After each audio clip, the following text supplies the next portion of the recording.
Hello everyone, this is Crota giving you another session of my Q&As, taking a look into the numbers of StarCraft 2.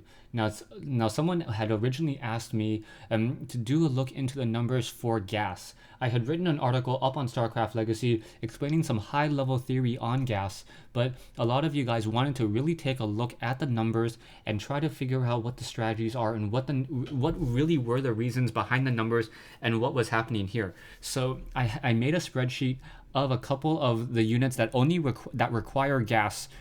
Zealots, Queens, Zerglings, and Marines were not included in this equation just because they have no gas impact, they have no gas effect. Now, one of the key things to think about in this game is macro management and resource management. Now, in standard one base play, or in a standard game, in 60 units of time, you will be able to harvest about 112 gas per refinery, assuming full saturation. Full saturation normally means 3 harvesters per gas, assuming optimal mining distance on that refinery, extractor, or assimilator. So based upon these numbers, I have all of these numbers calculated based on one base play. Now, taking a look at the numbers, you can take a look at here. And what I did was I did a couple calculations, one for mass production, max production, the gas time collected during the build time, and also the percent of one base gas in order to try to train up those units. So taking a look at this build, you can see that in order to build Marauders, and if you just want to constantly mass Marauders, you can train about 4.8 Marauders, 5 Marauders per game minute. And that is one of the reasons why Mass Marauders is so strong in the early game. Mass Marauders are a very, very strong typical unit, and compared to the Reaper or even the Ghost. One of the key things to think about is that in max production, the most ghosts that you can train is about 1 per minute. And taking a look at its relative gas cost, in its relative build time, because a ghost takes 40 units of time to build and cost 150 gas, the amount of gas that you're going to collect during that time is about 160. At about 160 gas, that means that you cannot train more than 1 ghost at a time. All of these numbers show the maximum that you can train at a given time if you're trying to spend all of your resources. The other percentage that I have over here is the percentage of one base gas per 60 units of time. So what this means is percentage of gas basically is assuming that the build time across the board is 60, the number should be relatively the same. I don't know why this number is actually different than this number. I'll have to take a look at my calculations a little bit later, but you can take a look at this. So the key column to look at for these equations is the max production. If you decide to build a ghost, that pretty much means that you cannot build anything else that requires gas in your base at the same time. So if you're wondering why people don't go Ghost Thor in a particular build, the reason why you don't go for that build is because you don't have enough gas in order to actually train up that many ghosts and that many Thors. In order to be able to go for Ghost Thor, you in fact need 2 bases. So I tried to make this I tried to make this spreadsheet a little bit easier for you guys. You can see here that anything that has a high max production value off of 1 base, I highlighted in green. Anything that's kind of iffy, so for example, the siege tank and the medevac here are in yellow, and then everything that was only 1 base at a time, you can only train 1 unit at a time, are in red.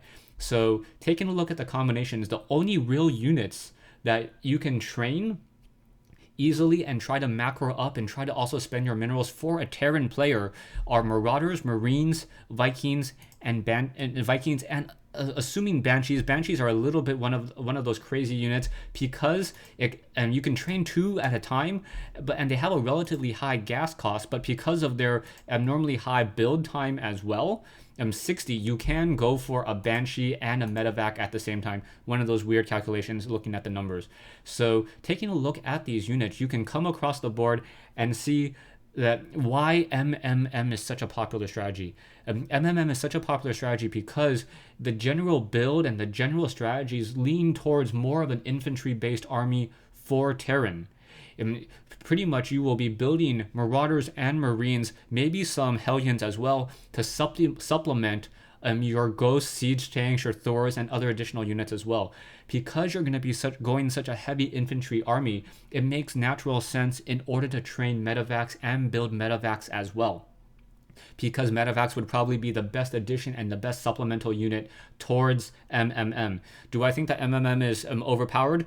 I don't think so. Do I think MMM is a little bit overused, just like Mutiling or Roach Hydra? Like, is it a very standard play? Yes, it is, but it's standard play because it's powerful. And I'm not going to say it's overpowered. I think we've gotten to a little bit more of an equilibrium as the game has moved on. But yeah, that's one of the reasons why MMM is used so much. I had originally wanted to go through all 3 races in one video, but I think I'd be pressing a little bit of time, so I will just go ahead and just limit this to Terran. So take a look at this spreadsheet and know that off of one base, you cannot build, say, a siege tank and a ghost at the same time, or a siege tank and a Thor at the same time. So plan your units accordingly. Terran is perhaps one of the most gas intensive races. If you take a look at the other charts, you can see that Protoss and Zerg, they have a little bit more options in terms of cross unit. You can see that there's not as many quote unquote green for Protoss, but there's a lot more yellow, and that allows for a lot more unit diversity, more on the Zerg and the Protoss charts in just a little bit. Thanks for watching. Thanks for listening. I hope you guys enjoyed the look into the numbers for the gas. I didn't know how exactly to answer any of your questions about gas, since no one directly asked me a question about looking into the numbers in gas. So let me know if this was helpful for you guys. And yeah, hope to see you guys on Battle.net.